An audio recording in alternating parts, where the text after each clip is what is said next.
Hello students, in the previous class we had discussed about the entities which will get marketed in the market by marketers. Okay, so there are total 10 main types of entities. The first one is goods, second one is services, third one is event, fourth one is experiences, fifth one is persons, sixth one is places, seventh one is properties, eighth one is organizations, ninth one is information, and the last one is ideas. Okay, so these are the various entities which will get marketed in the market. Okay, now who markets this? The marketers and prospects. Now who is a marketers and who is a prospects? Marketer is a someone who seeks a response, a purchase, a vote, a donation from another party called the prospect. Okay, most of the time marketer is a seller, because marketer may be a buyer and seller, but most of the times marketer is a seller and prospect is a buyer. Okay, when if both the parties are asking to sell something to each other, we call them as marketers, which means that suppose when a marketer as well as prospect, they wanted to sell the goods and services with each other, in that case we call them as marketers. Okay, even a prospect can be a seller, but most of the times prospect will be a customer. Okay, a potential party who is interested in exchange of goods and services is the prospect. So the most of the time prospect is a customer and marketer, the buyer, is a marketer. Okay, I hope you understood now who is a marketer and who is prospect. Now let us understand what is market or the meaning of market. Market is physical place where buyers and sellers gather to buy and sell the goods and services is called as market. So the example of market is like vegetable market, fish market, etc.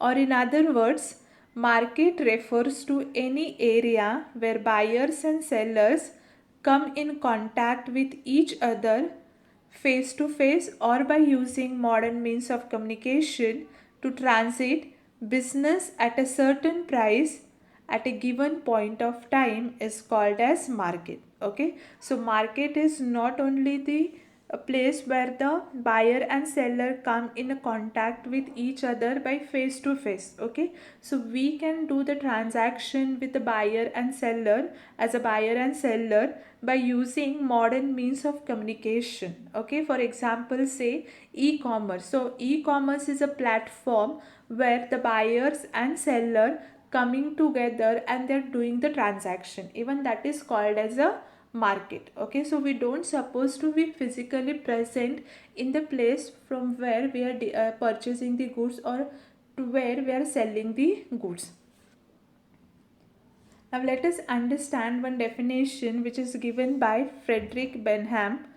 According to him, marketing is any area over which buyers and sellers are in such close touch with one another, either directly or through dealers, that the prices obtainable in one part of the market affect the prices paid in other parts.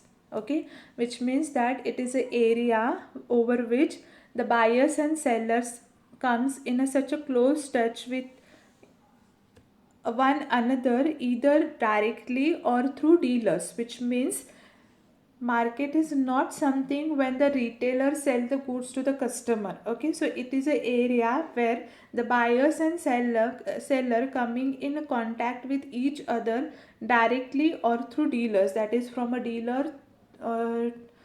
dealer to wholesaler to retailer, and from retailer to customer. Okay, and whatever price is obtainable in one part of the market, that is price is obtainable in a wholesale market, has the impact on the prices paid in retail market. So if the prices are charged high in wholesale market, the impact of that we can see the prices will be charged high in retail market as well. Okay, so this is what we called as market. The area over the buyer and seller will come in a contact with each other either maybe directly or through dealers, and the prices paid in one part of the market which get affect in other part of the market. Okay, I hope you clear with this definition of market. Now let us understand the requirements of a market. So there are few essential requirements for the existence of a market. The first one, there has to be a commodity. Second requirement is existence of buyers and sellers. Third requirement is prevalence of price, and the fourth one is place. Okay, so any